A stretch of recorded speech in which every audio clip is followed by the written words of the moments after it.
Good morning, everyone. We are in Genesis chapter 13. If you haven't been following along, it's just 13 chapters and 13 videos that you could just repeat and listen to and get caught up. So let's go together and read together in Genesis chapter 13. This is what it says.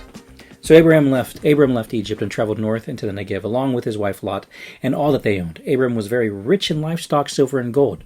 From the Negev they continued traveling by stages towards Bethel, and they pitched their tents between Bethel and Ai, where they had camped before.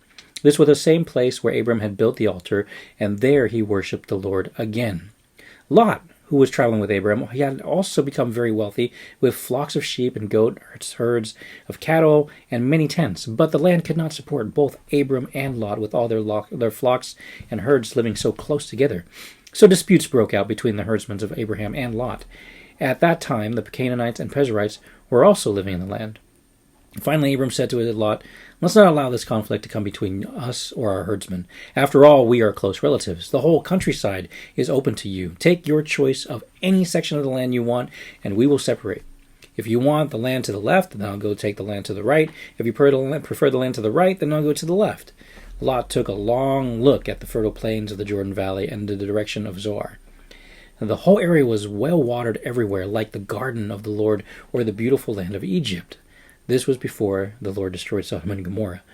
Lot chose for himself the whole Jordan Valley to the east of them.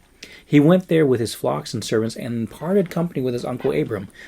So Abram settled in the land of Canaan.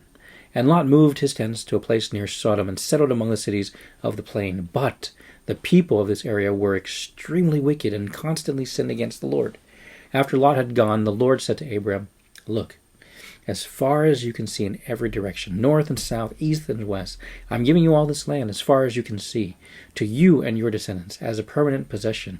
And I will give you so many descendants that, like the dust of the earth, they cannot be counted. Go and walk through the land in every direction, for I am giving it to you." So Abram moved his camp to Hebron and settled near the oak grove belonging to Mamre. There he built another altar to the Lord. Passage is very simple. Abram, Lot, relatives, and they had their own kingdoms, I guess you could say, or households or clans that were traveling together, and it got to a point where they couldn't share the land. They were fighting. It was just too many people, and things weren't going well. So Abram, being the gracious uncle that he was, even though he's not perfect as we see, he gave Lot the opportunity to choose. And usually it's the adult that chooses, and they get to choose first. But in this section, it was the fact that he gave Lot the opportunity to choose. And that is usually an option for young people sometimes, to choose for ourselves. But then we have to remember that we need to respect our elders in order for us to be blessed. And we see this here. Lot didn't. But because of that, God still blessed Abram. Again, when we do what is right and we are gracious towards one another, God will repay us back in one way or another. And people ask, well, I don't see that here on earth. And you could be right. We may not see the benefits and the fruits of our work here on earth, but what we do see is that at the very end of our life, we will be with God in heaven if we trust in Him and believe in Him. And that's better than anything else we could ever ask for. But then we have to trust in God that He knows what He's doing. And that's the thing here. Abram trusted in God. Will you? The devotion here is short. 1, respect your elders. 2, do what is right. 3, whatever is right. God will bless us for it, even though the short term looks like it's not that great.